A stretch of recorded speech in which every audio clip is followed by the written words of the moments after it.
तपाईं आज देशका लागि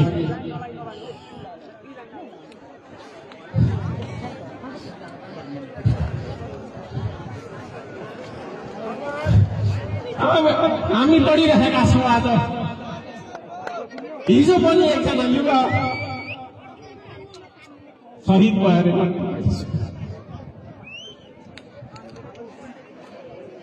हामी किन शहीद बन्नु परेको छ भन्दा हामी कहिले पनि हामीले पसिना बनाउन सकेनौँ। देश बाँझो छ, देश बाँझो, देशमा आज केही छैन।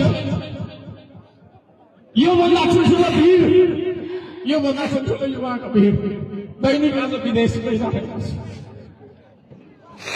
विदेशमा हामी मरिरहेका छौँ, स्वदेशमा मरिरहेका छौँ।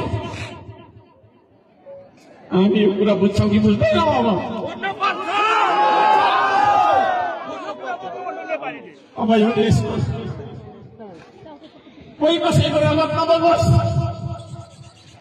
म चाहन्छु यो देशमा पसिना बगाउनुपर्छ, पसिनाको क्रान्ति गर्नुपर्छ। अब हामीले एउटा दाजुभाइले अर्को दाजुभाइले एउटा नेपालीले अर्को नेपालीको रगत बगाएर देश बन्दैन। म सबैलाई अनुरोध गर्न चाहन्छु, झगडा गर्नु रोक्नुहोस्। अब झगडा गर्नु रोक्नुहोस्, काटमार गर्नु रोक्नुहोस्, श्रमदान नजोडी नआउनुहोस्। को नेता बन्ने, को ठुलो बन्ने भन्ने कुरा छोडिदिनुहोस्। हल्कासँग नेता बन्न खोज्यो भन्नु होला, होइन म नेता सेता।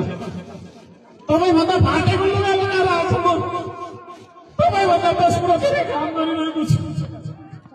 म कोही कसैको नेता बन्न चाहन्छु, तर यो देशमा शान्ति होस्, यो देशमा रगत नबगोस् भन्ने मेरो कामना हो। तपाईँले साथ दिनुहुन्छ? माफ गर्नुहोला अन्त्यमा म भावुक बने।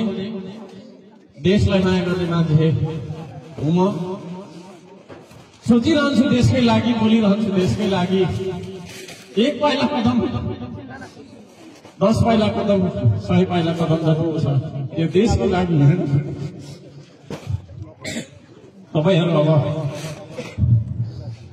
मैले भनेको बाटोमा हिँड्नुपर्छ, मैले देखाएको मार्गमा हिँड्नुपर्छ।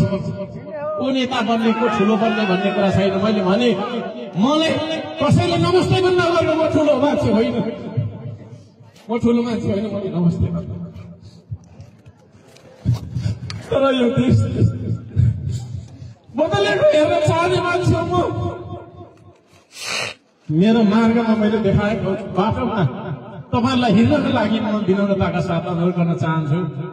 सम्पूर्ण यहाँ आउनुभएको सम्पूर्णलाई हृदयदेखि धन्यवाद दिन चाहन्छु। नमस्कार, जय होस्, धन्यवाद।